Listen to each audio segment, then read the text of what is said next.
Welcome to another episode of the People and Performance podcast. In this episode, we're going to consider ways that leaders can better align with the culture of an organisation and drive performance based on agility, resilience, and innovation. Hey, this is Bill Banham. Chris Bjorling and I are joined this time by Kevin Oakes, CEO and co-founder of the Institute for Corporate Productivity, an authority on next practices in human capital. Kevin is also the author of Culture Renovation, the #1 release in a dozen Amazon book categories. Drawing on data from one of the largest studies ever conducted on corporate culture, Culture Renovation details how high-performance organizations such as Microsoft, T-Mobile, and Mastercard have successfully changed their organizational culture. Hey, Kevin. Chris and I are delighted to have you on the People and Performance podcast today. Oh, thanks, Bill, and thank you, Chris. Glad to be here. Let's start with the obvious one, the big one, if you like, and then everything else should trickle from there. Kevin, in your view, from what you've written, from what you teach, please can you define what you mean by the term culture renovation? Sure. So the Culture Renovation is the title of the book that I published earlier this year. And it's the culmination of a research study that my team and I had put together, really looking at what does it take to effectively change culture. Now, when you talk about that, normally people talk about the term culture transformation, and that was the term we were using going into our research. But as we talked to companies that were successful and as we looked at the data, it became very clear that the successful companies did not transform their culture. They didn't turn it into something completely different. Instead, like an old house, they kept what was unique or they kept what was hard to replace, and they renovated to improve the future value. And so culture renovation just became, for us, a better term to use when talking about how to change culture overall. Okay, thank you very much. And a bit of a follow-up, but when is an organization in need of a culture renovation then? Maybe you can go into the details of that. And also how has the pandemic made things a lot worse, blown certain things up, maybe highlighted certain issues and problems? Yeah, as I've said, Bill, to a lot of companies, your culture has changed during the pandemic, like it or not. And so for many organizations, the decision is, are we going to be passive about that and almost reactive to what the pandemic has done to our culture? Or are we going to be proactive and try to shape the culture to be what we want it to be in the future?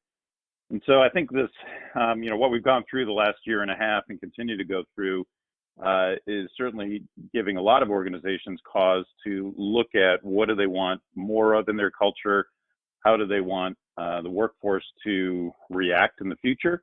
Certainly the workforces that have been change ready, the ones that look at change not as something bad for the organization, but as an opportunity. Those are the organizations that have managed through the pandemic much better than other organizations.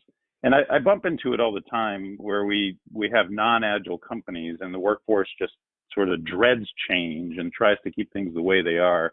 That generally is going to be a low-performing organization based on our data.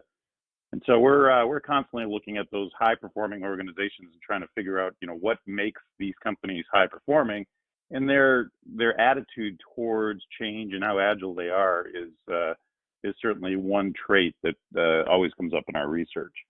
But there's a lot of catalysts for culture change, for sure, Bill. A new CEO is a big one. I'm working with several companies who have that scenario.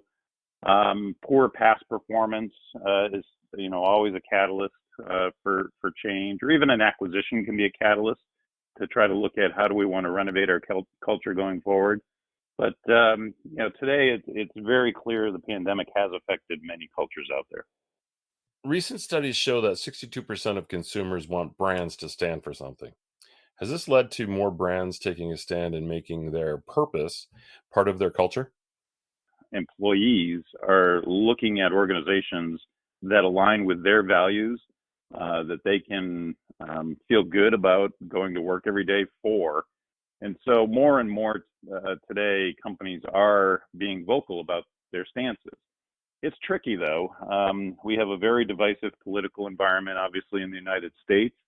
And some companies are not very comfortable in taking stances on certain issues, or certainly weighing in on some of their political views.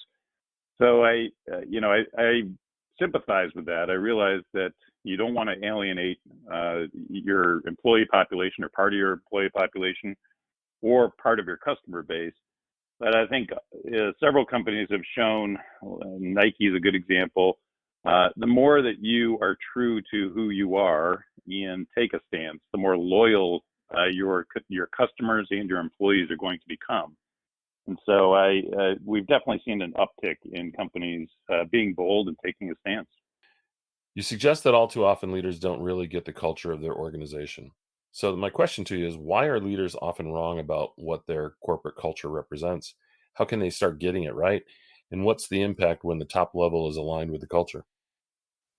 I joke oftentimes that the worst thing a senior executive team can do is lock themselves in a conference room and decide amongst themselves what the culture is today and what needs to change going forward, because 9 times out of 10 they'll get it wrong. And the reason they get it wrong is that things get filtered by the time they rise to the top of the senior executive team, and messages often get diluted or changed along the way. And so the smart companies and the ones in our research who were very successful at changing their culture, they spent a lot of time listening to the workforce and gathering employee sentiment. And they did it through a variety of methods, not just one annual engagement survey. They often are frequently surveying the workforce or using some of the new natural language processing technology, which often is coupled with artificial intelligence, to let employees express their sentiments in their own words and then categorize that sentiment accordingly. Only when you really understand what's happening throughout the workforce, throughout all the geographies that maybe you touch, the departments, the divisions, only then are you going to have a really comprehensive view of what is the culture today, and more importantly, what needs to change in the future. So I think it's imperative that any senior executive team thinking about changing the culture spend the time, spend the energy really understanding the employee sentiment. Okay, thanks, Kevin. What advice would you have for business leaders when it comes to communicating change with employees? Our research always shows that one element is evident in most high-performing organizations, and that's transparency. And I think a lot of companies have discovered the power of transparency during the pandemic. So, first and foremost, I think it's important to be transparent and communicate often. We also found that to be very important during the pandemic. In fact, a lot of organizations felt that their culture improved a bit, particularly at the beginning of the pandemic, because they received a lot more empathy from senior leadership than they had before. And they also heard from senior leadership more than they had before. And so they were getting a better view into the personal lives of not only the leaders, but also their coworkers, as we all zoomed into each other's, spare bedrooms and kitchens and saw their kids and their dogs and cats. We suddenly had a more holistic picture of the person as opposed to the work persona. And I think as you're communicating about culture change, all of those elements help. The more that you can be transparent about why you're making this change, what you hope to gain from this change, how you're going to enact this change, who's going to be involved, the less secrecy and the less ambiguity, the better. In a newly renovated workplace culture, leaders must determine what desired behaviors will best support the company's purpose. How can they determine what those behaviors are, and how do they reinforce them? Determining what behaviors you want and expect throughout the workforce is a very important early part of what you want to see in a culture renovation. And we found that organizations spend quite a bit of time on that, trying to make sure that their leadership expectations and behaviors aligned with what they wanted the company to be known for, what they wanted their internal brand and their external employer brand to be known for. Now, employees are not going to do what's simply written in a PowerPoint or framed on a wall. They're going to do what the leaders do. And that's why it's important to put the energy into training leaders on those behaviors that are expected. So that was one commonality we found in many of the companies that successfully changed their culture. They put the time and the energy and the budget into training senior level leaders, mid-level managers, and frontline leaders on the behaviors that they expected going forward. And it's not a science, it's really more of an art in trying to continue to reinforce what behaviors you do expect throughout the organization. But the companies that get it right, it's very clear that the employees have a very good understanding of the values of the company and aren't surprised by some of the behaviors of leaders. Again, they're going to do what those leaders do, so it's important to get it right up front. Yeah, in this day and age of analytics and everybody needs the hardcore data, I love the fact that you just, phrase this as an art versus the science, because it really is. And far too often I see the organizations, just kind of say, well, what's in it for me and how's it getting done? And then they kind of miss that component of making it happen through, behavioral examples for the workforce. So I think that's really brilliant. So thank you for that response. Now, we're looking to wrap up. And as we do, we like to ask each of our guests this following question. From a culture and people processes perspective, what does a high-performing company mean to you? Well, that's a term we use a lot, Chris. It's a term that is in every single one of our research studies, and what my research team does for each study is compares and contrasts the people practices of high performance organizations versus low performance organizations. And when we talk about high performance organizations, we're talking about companies that have better revenue growth, profitability, market share, and customer satisfaction over the previous 5 years than their competition. That's a question we ask in every single study. We map market performance of organizations, and it's just fascinating to look at the responses. When you get thousands of responses to a particular question or survey, and then delineate it by those companies that are having great market performance versus those who are not. There's always a difference in how those organizations are treating their people.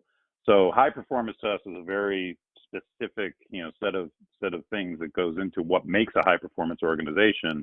But what's more fascinating is to just really look back and through regression analysis, pinpoint which human capital practices seem to really be impacting the bottom line. And while we come up with a lot of best practices when we do that research, what we're mostly interested in are next practices. And we define those as practices that we can see the impact. We can see that it's very much associated with high performance organizations, but it's typically less than 20% of companies that have implemented that practice. For us, that's a good clue that this is something other organizations should be thinking about and focused on. I love that answer. Me too. And we could go on for ages, Kevin, but we can't though, however, because time's up.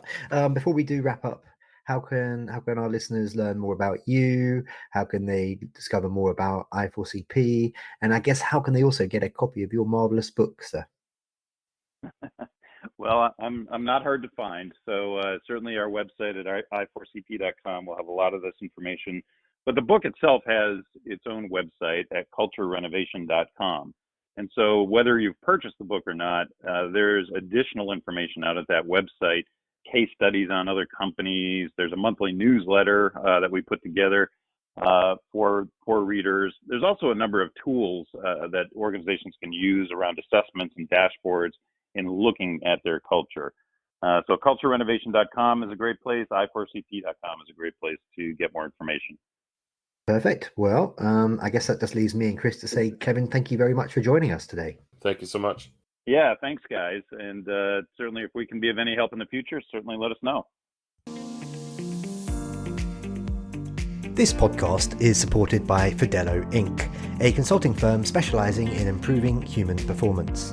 Through their products and services, Fidello helps clients design, develop, and implement strategic integrated human resource processes and systems. Learn more at fidello.com. That's FIDELLO.com.